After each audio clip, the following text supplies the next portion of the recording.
Hi, I'm Peter Harmon, the Food Guru, and today I'm going to teach you how to make my Bang Bang Chicken. It's the Thai version of chicken cashew nut, and it's awesome. Start with a hot, non-stick wok, give it a good drink of sesame oil, and then add some diced chicken. We want the wok really hot so it seals in the natural flavors and juices of the chicken.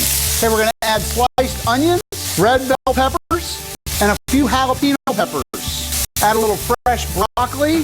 We'll add some water chestnuts and some cashew nuts. And now for the fun part.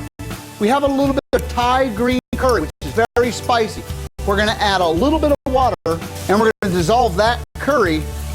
You don't want to get a spoonful of Thai green curry. It'll knock you to your knees. Now we're going to give it a good shot of soy sauce. This is coconut milk. This is not the stuff you make pina coladas out of. It's straight coconut milk. Now we want this sauce to be brothy because that's where all the big, bold, awesome flavor is. Turn off the heat and then add a handful of fresh basil. We always add the basil at the end of the cooking because we want the flavors vibrant and we don't want them to wimp out. Now we're cooking. Serve the Bang Bang chicken on a platter with some jasmine rice, chopsticks, and a fortune cookie for fun. Just visit foodguru.com where you can print the recipe and rewatch the video. I'm Peter Harmon, and this has been another Food Guru Moment.